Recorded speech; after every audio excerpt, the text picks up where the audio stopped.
Alex Wagner is co-host of Showtime's The Circus and a contributor to CBS News and The Atlantic. She previously hosted MSNBC's Emmy-nominated Now with Alex Wagner, among many other credits. In her debut book, Futureface, she describes immigration as an interior act, becoming something new, and as the social act of losing one home and making another. She combines memoir and journalism in order to trace the two halves of her upbringing and arrive at an understanding of where she came from and who she is. At a time when so much emphasis is placed on ethnic, religious, and national divisions, she constructs a narrative where we all belong. She'll be joined in conversation this evening with Tracey Matisak, award-winning broadcaster and journalist. Ladies and gentlemen, please welcome Alex Wagner and Tracey Matisak to the Free Library. Thanks for being here. And Alex, welcome to Philadelphia. Thank you, the city of brotherly love. I'm happy to be here. Well, we're delighted to have you. And your book was fascinating. It was an incredibly in-depth study of your family history. What was it that prompted you to do that research? So I grew up thinking of myself as generically American. I liked Murder, She Wrote, and I liked Chips Ahoy, and I thought I looked and was considered the same way all of the other kids in my class were considered. And then there was this kind of eureka rosebud moment when I was in a diner with my dad, and my father got up to use the restroom, and the line cook looked at me and said, "Are you adopted?" And it was, independent of being a really obnoxious question to ask a 12-year-old, it was also the first time where I thought, wow, wait a second. The way I see myself is not the same way that everybody else sees me. And the idea that I couldn't possibly be the natural-born daughter of a white American man made me think, well, what do people really think I am?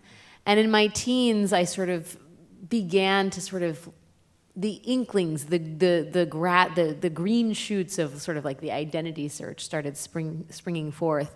And there was this cover of Time magazine in 1993 where there was a racial composite image of the future face of America.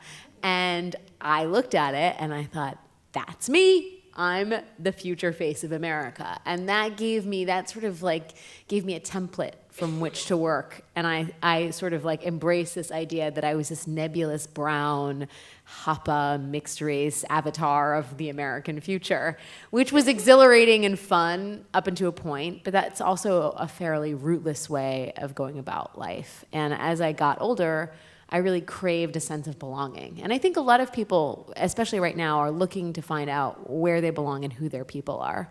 And so the book was basically an exploration of trying to find my tribe, my people. Yeah, and you certainly had some sense of family history from your mom and your grandmother. I mean, there were certainly relatives who could fill in some of the pieces of that for you. Yeah, my mom was born in Rangoon, Burma, and my mom and grandmother both came to the United States in the mid-'60s, and they would tell me these very wistful, kind of like dreamy reminiscences about Burma and what it was like to carry a palm frond as an umbrella when the monsoon rain arrives. It would be nice to have a palm frond right now in Philadelphia. And like, they were beautiful memories, but they never explained what happened, really. Why did we leave Burma? If Burma was so great, why didn't we just stay there? And there was never any deeper kind of sense of the things that broke, the things that pushed us out. Likewise, my father had this really perfect Rockwellian tableau of his life in Iowa, which was this, he grew up in a tiny town on the Mississippi River, and he had this big Roman Catholic, Irish Catholic family, and his father was a rural mailman, and his mom was a stay-at-home mom who made donuts on Sunday and baked bread for the family, and they played stickball in the twilight hours of summer, and it was just kind of like, is this really real? Does this even really happen? But I accepted all of this, as many of us do. These were the narratives that I inherited. And up until the writing of this book, I kind of had never dug any deeper. I'd never thought, well, why did we end up in Iowa? And why did we leave Burma? And those were sort of two fundamental questions I set about to answer in the book. So you did travel to Burma. And let me stop there, Alex, because you use the name Burma as opposed to Myanmar throughout the book. Why is that? I feel like I'm ready to just like wave the white flag and call it Myanmar because I am always explaining this. And it is my last stand against what has been a very brutal military regime. And in the mid-1990s, they renamed the country Myanmar, which is the Burmese word for Burma, which is confusing. But basically, the British named the country Burma after the Bama ethnic minority. So while some people saw that move as kind of a nice sort of return to Burmese roots, other people who'd been witnessing the political situation over in Burma understood that to be a bid to deflect global attention from the human rights abuses that were occurring in the country. So as a form of defiance, many Burmese exiles and activists continued to call it Burma as a way of refusing to recognize the illegitimate military junta and its gross violations of human rights and human rights abuses. And I continue to call it Burma. And I still think that the political situation in Burma is abhorrent. And we can talk about Aung San Suu Kyi, who's the leader of the country, who's been, at best, a grave disappointment. Also because no Burmese ever say Myanmarese, which is what you'd have to say. It just does not roll off the tongue. But that's not real. I mean, the reasons are deeper and more, well-founded than just what sounds good. Yeah. Well, and I do want to come back to those things because they are important. I want to hear about your trip to Burma and what you discovered or did not discover. Certainly one of the things that struck you was that strain of nationalism, if you will, that cast a long shadow over your mother's home country. I traveled a lot for the book. I went to Rangoon, I went to Esch, Luxembourg, I went to London. These places are not close. Let me tell you, you cannot take a flight from Rangoon to Esch. And that's where your father's family is. And that's where my father's family is from, on his father's side. I went to Burma, and I had not understood, I think in this present moment in America, we're very keenly aware of tribalism and nationalism and xenophobia. And it had never occurred to me that that might be part of my Burmese cultural inheritance. But the more I sort of dug into my family history, the more I realized that the sort of pro-democracy movement that Aung San Suu Kyi has come to represent very much dovetailed with a virulent, violent strain of nationalism that's been part of Burmese politics or part of Burmese culture for the better part of a century. And indeed, some of that infected my own family. My grandmother harbored bigoted, racist attitudes towards Indian Muslims.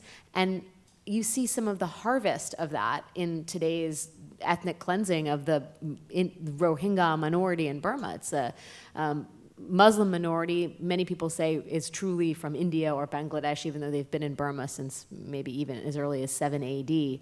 But this notion that these outsiders were contaminating Burmese society, that's something that's a narrative that's been part of Burmese culture and was part of my family history, and I didn't realize that till I sort of started going deeper into the archives and also kind of fact-checking my grandmother's stories against historical record, which is not something we often do, right? But as part of the book, I did that. I also found out that my great-grandfather had a role to play in like the cratering of the Burmese economy, but that's not the question you asked. The point is, I think the most important lesson from that was first of all, nationalism and xenophobia is not unique to America. The mistake we make is thinking that it's isolated to certain groups of people and not trying to learn from history. I mean, the old adage that history keeps repeating itself is quite true. And especially when you look at family history, you realize how much bad decisions often keep coming up. Yeah. What did you think when you came across this information and you saw this sort of thread of nationalism that extended even through your own family? Mm-hmm. What was your reaction to that? I think, it's hard to... I love my family a lot, and throughout this, talking about the book, people have said, is your family still talking to you? And my family is absolutely still talking to me, and I'm blessed to have a very, interesting, forgiving, self-reflective group of people in my family. But it is hard to approach your family members with something revelatory like racism or like major career missteps that had repercussions across a society, and to own that But that's kind of the work of this moment, I think, is trying to own past failures, and trying to understand how they inform our thinking today. I mean, I think that's actually how we make progress and how we weave a tighter fabric of democracy and really American culture. So as hard as some of those conversations have been, and as much as my mom and I have had arguments repeatedly about the way she has been characterized in the book, I'm here to tell you she objects to some of them. You know, it's been good. I mean, and this is, like I said, I think this is kind of like the work of now, is looking at the ugly stuff and dissecting it and figuring out a way to like get past it in a way that's honest. And there were things that you wanted to observe but really couldn't, because there was this sense of erasing of history to some degree that I was really struck by as I read the book, that certain things were literally painted over or cemented over, but that the history was not preserved. Yeah, so it cuts both ways, right? On one hand, Burma, and I don't know if anybody in the audience has been there, but you know, the narrative, right on. The narrative that is, I mean, the metaphor that I use, and it's really, this is through my mother's eyes, because I remember going back with her for the first time, it's like a sunken ship. You can still see the outline of the hull and where the masts of the sails used to be, but it's all covered in barnacles, and there's starfish living in the captain's galley. And I think there's like almost, I mean, as heartbreaking as that was, there's also a certain luxury of decay. Like, to go back and see the places that had just kind of, it was as if it was a land that time forgot. There was something, you know, almost affirming about that. Like, we left and then the whole country fell apart. Like, it's like, it's gone. It's all, you know, and you could see it's like being an archaeologist, right? It's heartbreaking, but it's also in a weird way validating. And then there were a few places where we went where places my grandmother had gone to school, and the government had rehabilitated them. And there was, you know, as you said, they'd been whitewashed, there was new cement, a lot of the reconstruction was slapdash. But it was kind of like, well, how dare this happen? You know, it's supposed to look the way it would have, you know, 50 years ago, and it should be rotting, it should be calcified, you know, because it placed us outside of the present day. You know, that Burma was no longer ours. And I felt really selfish at one point. I was with my cousin Jeff, and we were like, well, shit, it's like all new, you know? But of course, you know, in the best case, countries move on, right? So like, it cuts both ways insofar as it's sad to see things really broken down, and it's sad in another way to see them repaired. Well, sure, because you wanted to feel that connection, to stand in the same place where your grandmother stood, and to eyeball the same, you know, buildings and things like that. Right, it's that whole, our ancestral heritage tour, right? Like, you want to go to Galway and like have a pint where your ancestors once trod, and you want to go to, I mean, you gonna go to Ghana, and you want to see you want to feel the vibrations of that moment when a whole, like, a continent was stolen and plundered. And that's a really powerful magnet, right? This frisson, this electrifying feeling that you're supposed to get from going back to the ancestral homeland. And it's very much adulterated when the homeland has been so changed. Yeah. Before we move on to your father, I do want to circle back to Aung San Suu Kyi. Sure.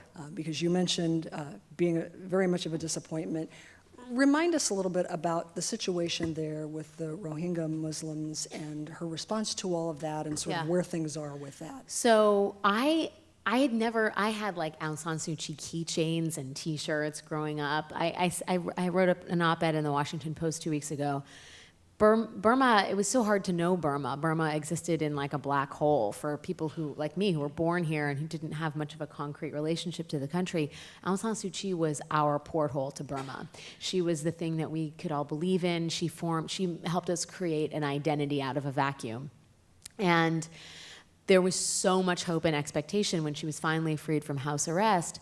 And I actually remember interviewing her in one of her first stateside interviews in 2014. And by then, the Rohingya were already notoriously persecuted, landless, stateless minorities that so many calamities had befallen that. Calamities actually they were persecuted. And Aung San Suu Kyi was asked, well, what about the persecution of the Rohingya? This is like right after she's gotten out of house arrest. She said, let's be careful about the way we describe them. They're not persecuted. And I remember thinking, like, wait a second, that's not what you're supposed to say. And that's what no one's supposed to say that, least of all you. You're the freedom fighter. You're the champion for democracy and equality. And I had never actually bothered to look deeper into, her father's politics were very, very nationalist politics. He helped free Burma from the British, but also harbored signed onto, at least publicly, a lot of anti-Muslim writings. And she herself clearly harbors some of those same sentiments, because as her military government, well, I won't say her, as the military government that she is sort of as a government, which she is half a part of, has pushed these Rohingya out. I think 800,000 of them have fled the country. Untold tens of thousands of them have been slaughtered in the most just brutal ways possible. She has sat idly by. She has questioned whether or not it's fake news that they've been killed and persecuted and pushed out of the country. And she's been very resistant to news coverage. She has sanctioned effectively the jailing of reporters who have covered this genocide. The litany of sins goes on. And what I can only say as someone who had tied her sense of sort of Burmese-ness to this woman and her struggle, it has been so, I almost feel bereaved about it. Like it's so sad that this person who was our Nelson Mandela has acted so shamefully and in a way where you can't ever put it back together again. There's literally nothing that, short of I don't know what she could do to ever sort of get the esteem of the international community back, to say nothing of what should be done with her Nobel Peace Prize. But in the context of identity, it has shattered the stained glass window in many respects.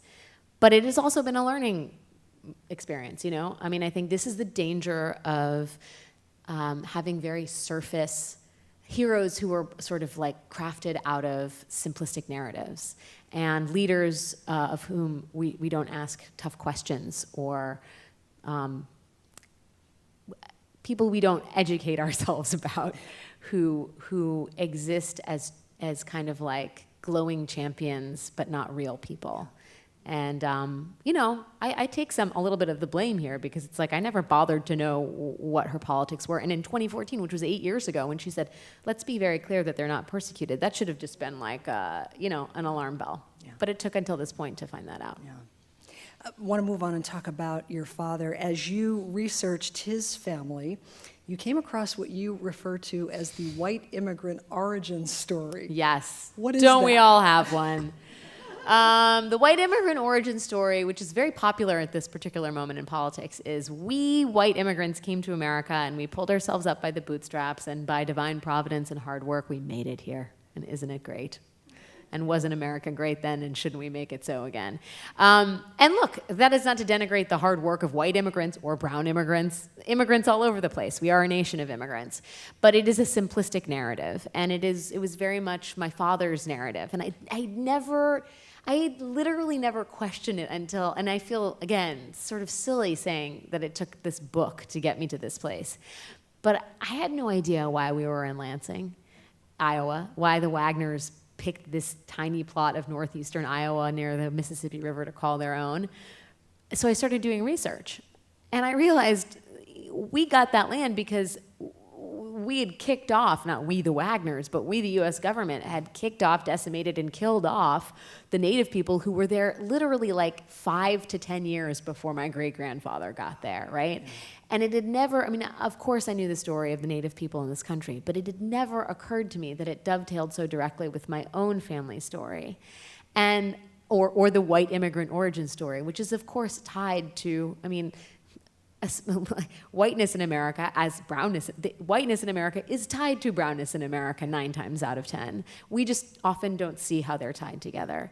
And I think the revelatory moment came after I sort of understood that fact and understood the history of the land on which, we had grown our vegetables and from which my grandmother had cooked.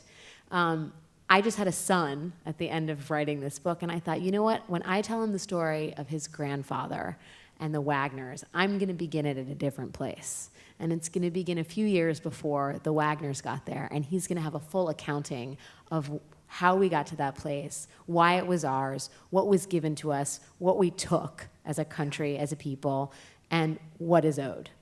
And that's not to denigrate like the great things that my family did, but it's, I think, a more honest way of accounting like how we got to be great and big and strong. Well, because the story you got was, well, they were just giving away the land. They just give away the land.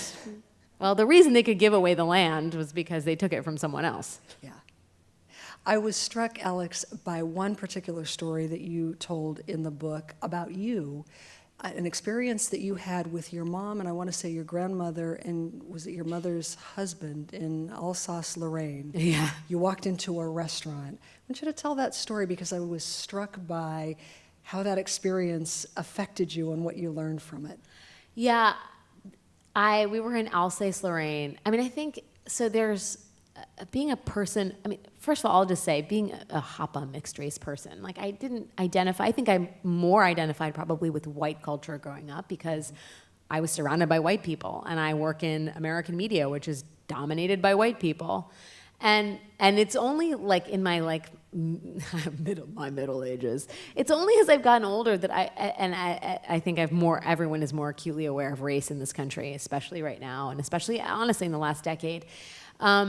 That I've really begun to grapple with being a person of color, right? Like, and the fact that I am seen in many people's eyes, most people's eyes, as a person of color.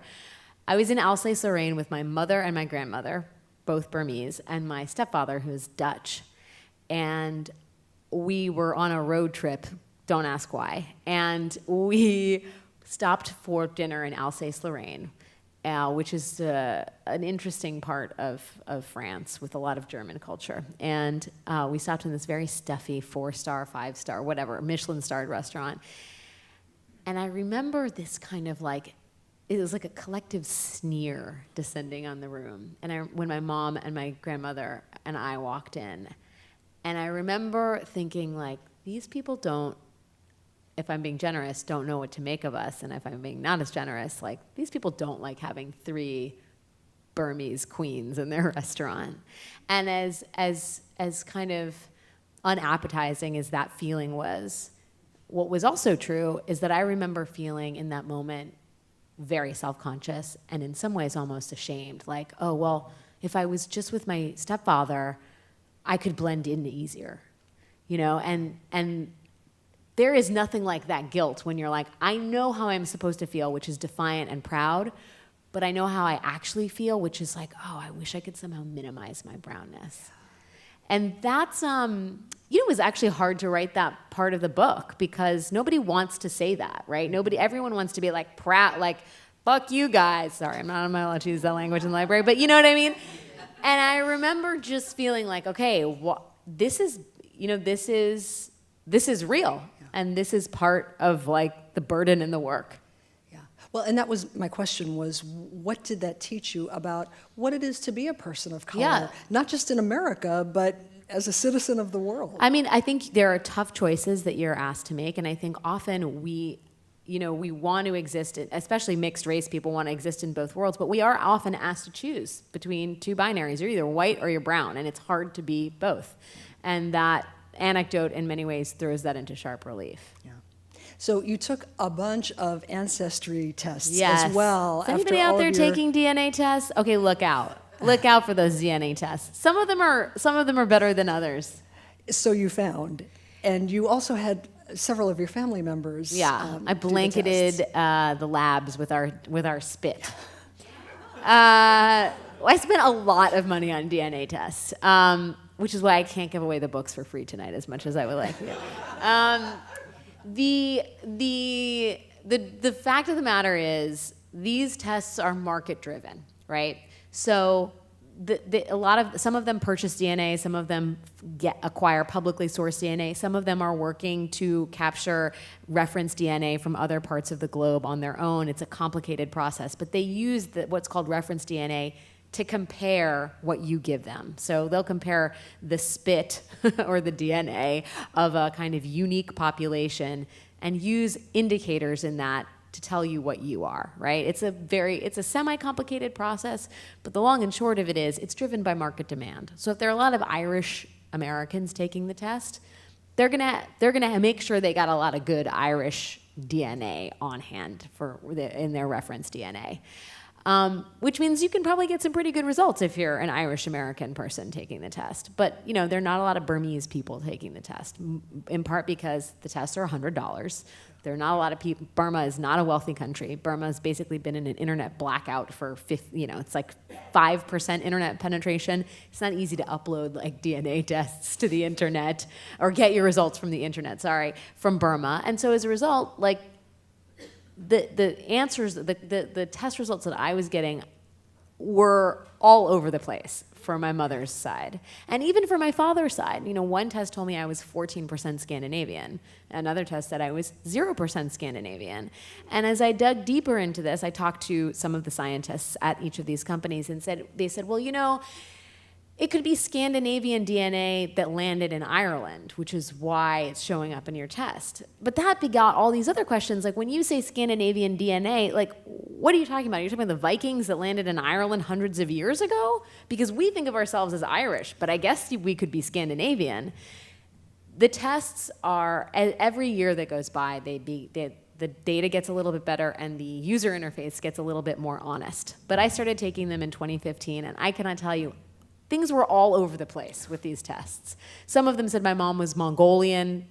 My mom's not Mongolian. And then one of the scientists said, well, it's kind of hard to get DNA out of China, so sometimes the tests correct to whatever the nearest country is where you can get DNA samples from. And then there's the question of like, well, let's just assume we're all talking, you have Burmese DNA. What is Burmese DNA? Because Burma is a polyglot country. It was like the Pew of Yunnan came down at the turn of the millennium. Was Burmese DNA pure before that or after that? Like, what are we talking about in terms of socio-cultural, political, historical boundaries when we talk about where this DNA is from and when it's from? There are a host of questions, and then there's I'm going off on such a long answer, but then there's this fundamental question of like, is this really like bringing us all closer together? Because that's what these tests promote. Like the ads are like, there are people that look like me being like, I am a citizen of the world. And like, maybe that's what everybody comes away with. But I noticed that when I took them and when other people that I knew took them, we'd find one piece of this DNA test that was like really interesting. And we'd talk about it at like cocktail parties, like, I'm 14% Scandinavian. That's why I'm so tall. Like you'd find these like curious little things. And it wasn't about like, hey, I'm a citizen of the world, brother, sister, let's hold hands. It was more like, what makes me different and special?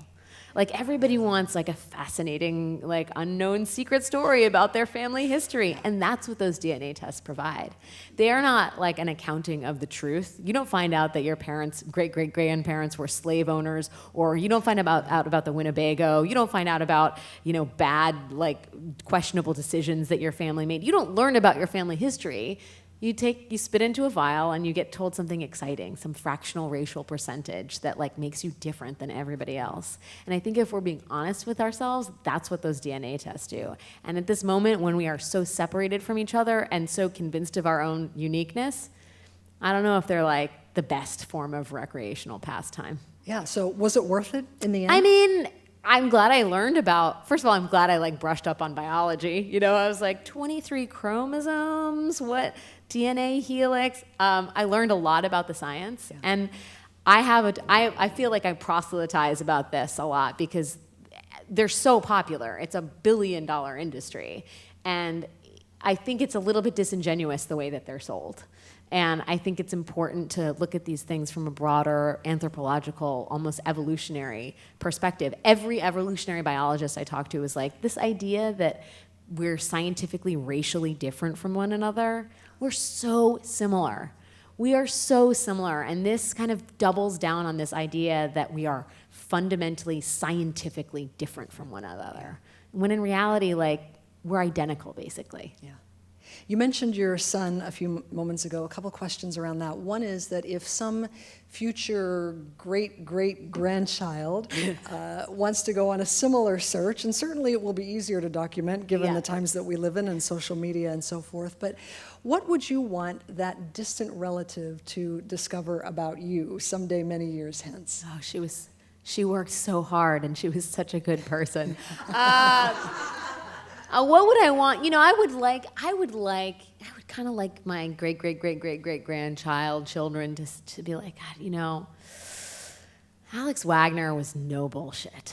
You know, she was tough, but she was fair. She had a sense of humor, and she was kind. You know, those are like, that's like sort of like, what do I want to be when I grow up? But those are, you know, I think a sense of empathy and honesty. It's like really all I can ask for myself and for like the child that I'm raising. You know, who knows what he'll do, but I just want him to be a person that's generous in spirit and sort of rigorous in thought. Yeah. So that's what I'm trying to do with my own life, I guess. Yeah, and you mentioned specifically, you know, your father's story and maybe starting it at a different place. What else are you doing with your son now to help him understand his family history? Well, he's like 10 months old, so right now working on walking. First things and keeping first. food in his mouth. It's a low bar, Tracey. But you know, like little things, like we have a cat. Well, no, I'm trying to get like the cat and the child to play, not even play, just to have a peaceable arrangement. And I'm trying to use the word gentle a lot, just to kind of like, because I think it's like a good idea for him to be gentle. My husband's like, we don't want him to be too gentle. But like, you know, like I would like to cultivate an instinct of like curiosity and you know, kind of like observance, you know, to not always be like, I mean, my husband would be like, you're the most aggressive person in our family, so like, what are you talking about? But, and then this is so dumb. I'm sure if there's any, I mean, everybody here is probably familiar with children or has their own. He has these block sets and he's always knocking them down. And I'm constantly like, let's try building them back up. Like, I understand the impulse to knock everything down and like, that's cool. But it's also about building things back up. Let's be productive as we are destructive. Good life lesson. It's like in that, real basic stuff. But I hope that it, you know, makes an impression. Yeah, and then, you know, not taking things at face value maybe as he gets older, right? Exactly. Yes. Yeah. Well, to question things. I mean, I think so the book. It's good to question and it's good to be hard nosed in your research, but it is also. And this is like why I mean, this is my outlook on life, to be empathetic too, right? To not punish people for their sins, but to try and understand and help like move the ball forward. You talk in the book about the sense of existential loneliness that you felt. That was a lot of, you know, what fueled your search to begin with. And I wonder, Alex, after all of the travel and the spitting and all of those things, what did you conclude from that? What did you learn about who you are? So one thing is for certain about America in this present moment. We are very intrigued and obsessed with the past and the future. But we are not, I think, nearly invested enough in the present. And I myself was really obsessed with the future and the past doing the research for this book. But I came away from this thinking, you know, we Americans, we Homo sapiens, are destined to intermarry and trade and bring this world even closer together. And we are given, I mean, that's actually our destiny, right? I kind of like that I'm quite certain about as far as the future, as long as this planet is in orbit. But we are given a really limited time to sort of traverse this thin part of the Earth's crust. And our community, our people, my community is you guys. My community is my friends, my community is the people that I work with, my community is the people I talk to as a journalist. This is our time. This is our time on planet Earth. Yeah. And there was something deeply reassuring about that, but also super urgent. You know, like we have no idea how long we get, and like time to double down. So there are some really just beautiful passages in the book, and there was one in particular that I would just love to hear in your own voice, if we might. Sure. Let me find. There's also an audiobook that I read that's available for sale if you like what you hear on stage. So this is the beginning of the book where I am sort of deciding to embark on this harebrained voyage, detective work, ancestor quest, debunking of the Jewish theory, whatever you want to call it. And this is kind of the revelation that I have, that like the work begins at home with my family. That's how I'm going to find my true community. After so much time, so many years spent looking outward to answer this question, I wondered if what I was looking for wasn't with me already. If instead of trying to be the lonely avatar of the mixed race utopia to come, I could go back. I could search my own blood to find my people in the here and now. Was there some part of my story in its improbable combination of DNA double helixes and far-flung genetics that might offer connection to that elusive camaraderie supernova for which I'd been searching? One's personal story is constant and irreversible, after all, something that will be with all of us from the next lunch hour until the last glimmers of light pass over our eyelids. If you could find a way to carry it, and all the people from it, then you'd never really be alone again. I began contemplating this and how I'd go about it. I'd never dug into the family archives with any degree of rigor or interest, if I was being honest, and knew so little about, well, everything that had come before my parents and me, the prehistories that ultimately determined my own story. I was going to have to learn. I was going to have to get serious about the past. I began to steel myself. And then, just as I was beginning my search, edging into the darkness of the family past, something impossibly serendipitous occurred. An event that snapped me once and for all out of my Futureface fantasies and offered this curious loner something impossibly seductive, a family mystery. It was a lifeline to another way of being, a hidden tribe of elders who might claim me as their own, and more urgently perhaps, whom I might claim as my own. A chance at long last to know myself and where I truly, really, for real this time, belonged. Beautiful. Thank you. Hi, thank you. A two-part question. I really admired the work you did on MSNBC. And I wanted to ask if you could just give us a bit of your background. You were an executive director of a nonprofit prior to that? For a few years, yeah. Okay, so I wanted to ask if you could sort of explain that transition, and then now that you're on CBS. And Showtime. For all you political junkies, you should be watching The Circus, because it's right. amazing! You know, if you could fill some of those blanks in, I'd appreciate that. You're asking the same thing my mom's been asking, like, wow, how did this all happen? To be honest, and I was very happy to have the experience running the nonprofit that was started by a bunch of very wonderful and popular Hollywood folks. I've always wanted to be a journalist, and I think my desire to do that work was fundamentally about understanding the stories of persecuted people. But I was an editor at my elementary school newspaper. I was editor at the College Hill Independent outside of at Brown, where I went to college. I was an editor at the Real Deal junior high school newspaper. I was in magazine journalism for a while, and there was a moment, actually, it was Burma that was the catalyst for me doing the nonprofit work. I was working for a music magazine, and the Saffron Revolution, the march of all these monks, I don't know if you guys remember, but like thousands of monks were marching in Burma.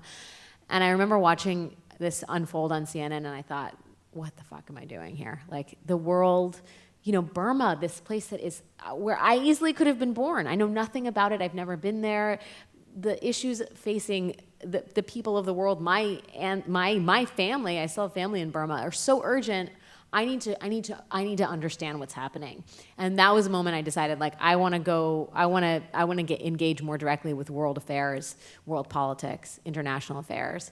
And through various circuitous paths, I was led to George Clooney, who is very active on combating genocide. And he was looking for someone who understood sort of media and also narrative and had an interest in global affairs. And I had worked for a stint at the Center for American Progress, which is a progressive think tank in Washington. And we talked, and it was a very good meeting, as all meetings with George Clooney are. My mom's like, you just wanted to work for George Clooney. No, I mean, I did just want to work for George Clooney, but I really, the reason I did it was because the work was really important. And we did great work in Zimbabwe and some work in Burma and, of course, a lot of work in Darfur and Sudan. And then I started writing about politics and contributing to AOL, and I knew one of the editors at Politics Daily, and after a couple years doing the advocacy work, I really missed writing, and she asked me to come to Washington and cover the White House, and I did. And then from there, I was covering the White House for Politics Daily, and then eventually that got purchased by the Huffington Post. And I started doing, like they would ask me to get, my friend Chris Hayes, who I went to college with, was guest hosting. You guys were like, Chris Hayes. What Chris was guest hosting for, I can't remember what show, but he asked me to come on as a guest because he knew that I was in Washington reporting. And then I started going on regularly. Then I started doing Keith Olbermann's show, and then they hired me to be a contributor, and then they gave me a show, which was like an insane idea. And we had that show for 4.5 years, which was a long time to be doing a daily cable show. But it was and I have much love for my MSNBC family. And now I am working as a contributing editor at The Atlantic, which is my really, like, a most wonderful group of people ever. You guys should all read that website if you don't already, and the magazine, and listen to the podcast that I co-host. And I am a correspondent with CBS, and I'm a co-host and executive producer of The Circus on Showtime with John Heilman and Mark McKinnon, which is a weekly political documentary. And I wrote a book. That's how it all happened, sir. And I have a 10-month-old who I barely see. Truth be told, I'm like, who is this baby? I would not be able to do any of this without an incredible husband who is like the light of my life, and who also released a book the same day I did, but is a much better parent than I am right now. I'm gonna make it up this summer. Hi. So first I wanted to tell you that I'm 95.5% Ashkenazi Jew, so I'm very purebred. I'm so jealous. I'm very purebred, but I'm also 0.3% North African / Middle Eastern. Exactly. So that's why I tan in the summer. But no, it's so true. That was like my entire narrative of 23andMe. I was like, she's really onto something here. This is right. You're like Yeah. 0.3. By the way, like Yeah. 0.3% is so It's narrow a statistical that error. It's I like mean, statistically like it's okay. almost. By the way, we're all North African. Like Yeah. we're all African. Yeah. BTW. My entire family goes through and we're like, what's your like other 3%, 4%? Or like, Totally. Like my brother's more Jewish than both my parents. We're like, oh, was that such a mitzvah that you created a more Jewish child than you yourself? I mean, it's hilarious. So my actual question, I think I'm not gonna probably travel back to like the pogrom days of like Russia and like Siberia. But how do you, like, journalism 101, talk to your family and get those sort of not whitewashed, like rosy stories? How do you get some of that color just like within your family? How do you ask those questions? Because I was also really struck by just recounting history, and even now going to like museums and thinking about like the slave trade, like Christopher Columbus, you're like, I think they really taught that wrong in school. Like I can't unlearn that from when I was 10, but now I see it all so clearly, and it's like, it's wrong. And so, how do you go about in your own life, and even like, uncles, aunts, parents, siblings, just like your own community, and learn some of like those real stories and ask good questions about it? What I realized, that's a great question. What I realized is that we often are just receptacles for family stories. We rarely ask our parents or our grandparents specific questions. We let them say, this reminds me of the time, right? But what I did is I went systematically to each one of my family members, and I interviewed them, basically, which, by the way, everyone should do anyway, because, we all have limited time on the earth. And I would ask them, specific questions, and then follow-up questions, like, well, what do you mean? What did that actually mean? And then I did something which most people don't do, which was I went to the library, I went online, and I thought, what exactly was the credit crisis? And these vague economic terms would be sort of bounced around in the context of like celebrating our amazing legacy. And then I did some research, and it was like, wait a second, this is what was really happening. And this is actually the best part of genealogy, to your point about Christopher Columbus, is when you research your own family history, the great movements of history inevitably intersect with your own private stories, right? Like, I'd never thought about the Suez Canal, ever. I mean, I knew what it was. But the opening up of the Suez Canal opened up the markets of Northern Europe to Burma. And so the Burmese started growing under British rule rice, and Burma became the rice bowl of Asia. And I knew my great-grandfather was involved in the economy around that booming trade. That was all interlinked to this slice of the Suez Canal opening up and Europe becoming a viable place to do trade. It's one of the most exhilarating parts of genealogical research is like no family history exists, you know, in a vacuum. It intersects with like the Franco-Prussian War, the Suez Canal, the genocide of the native people, and it brings that history to life, and it brings it home in a way that like no museum exhibit ever would. It's a very good exercise. Even if you do it just with your mom and your dad and say like, or your grandparents, everyone should do it and videotape it, because that's the other thing. It's like technology really can embed some beautiful archival material that you will be glad you have in 20 years from now. So the political side of immigration, which, you know, when you go to countries in Europe, in Asia, in Africa, you think, okay, we're in a single culture place. You come here and you go, it's kind of boring, but on the other hand, it's really exciting because we are every kind of person there is. What does it take, do you think, to get Republicans to back off of seeing everybody as the enemy? Well, okay, first off, I'm just going to say, like, our demographic destiny is pretty clear. Like, we're heading in one direction. And I do think that some of this is, I mean, there was this piece in the New York Times about this study that just came out. Like, the motivating thing is this fear of losing, of losing and then losing one's own cultural history and to like this nebulous brown future or unseen, unshaped future. And that has been coupled with, I think, a dishonest economic narrative about like immigrants taking jobs and so forth, right? That's tough to unwind. And we also have a president who is distinctly unapologetic.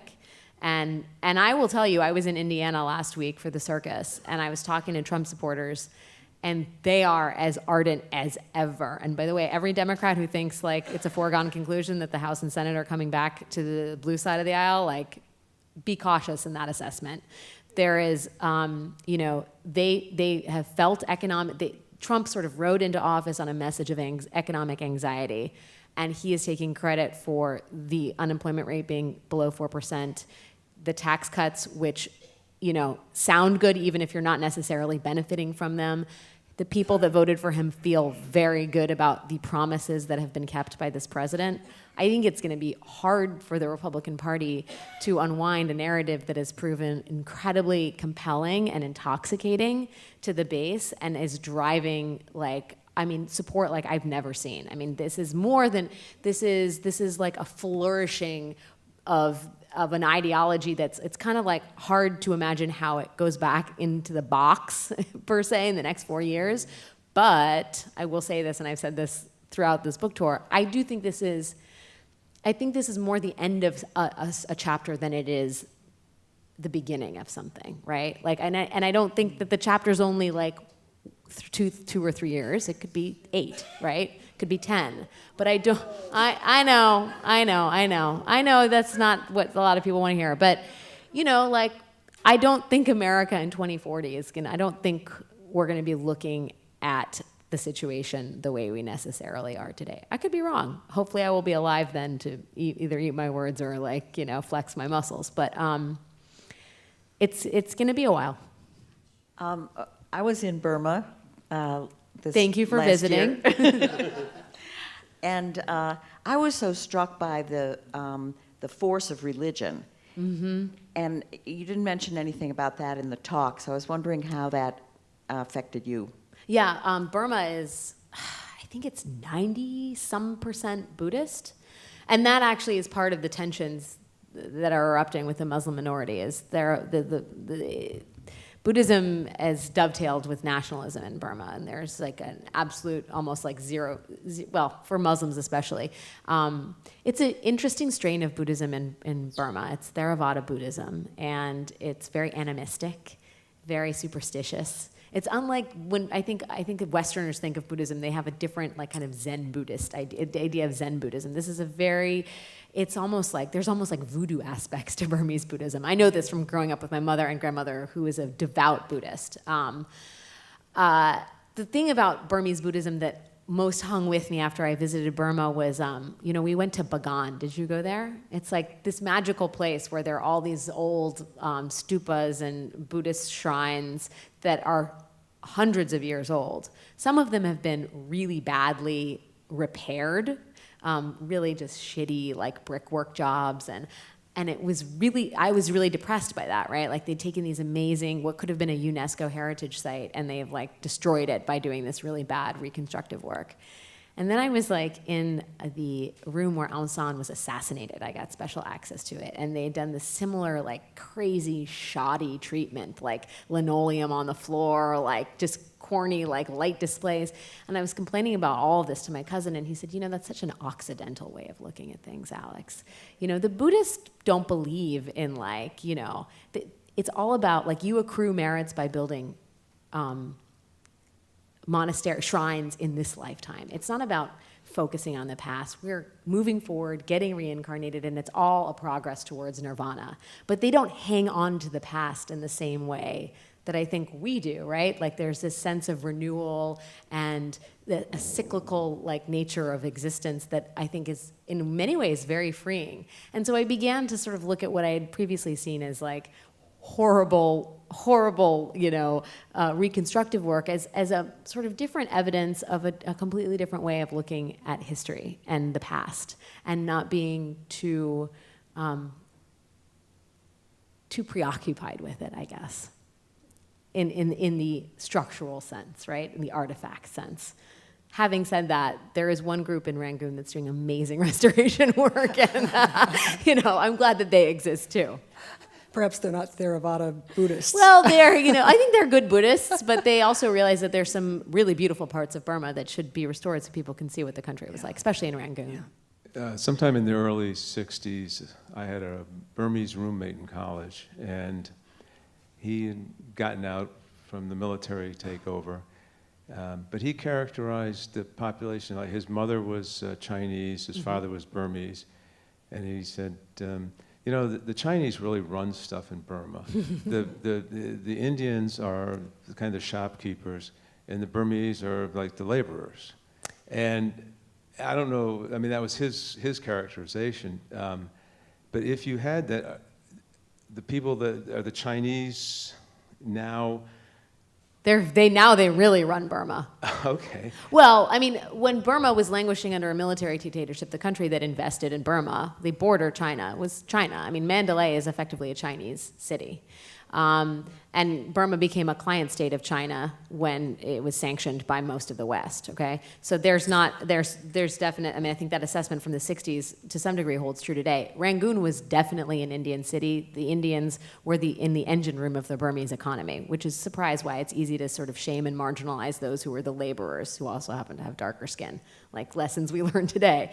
But also, you have to keep in mind that India and Burma under British rule were both known as India, right? Which the Burmese never really got over. And the Indians were seen by many Burmese as the patsies of the British. And the top officers and the top government magistrates who weren't British were Indian, which created tensions at both the bottom of the socioeconomic ladder and at the top of the socioeconomic ladder. So I don't think it's entirely fair to say that the Indians were just kind of like, the shopkeepers, because they did hold some vaunted positions in government. But anyway, the fact is there are a lot of ethnic tensions exacerbated by economic, inequality, and it's not something that's unique to Burma, all of this.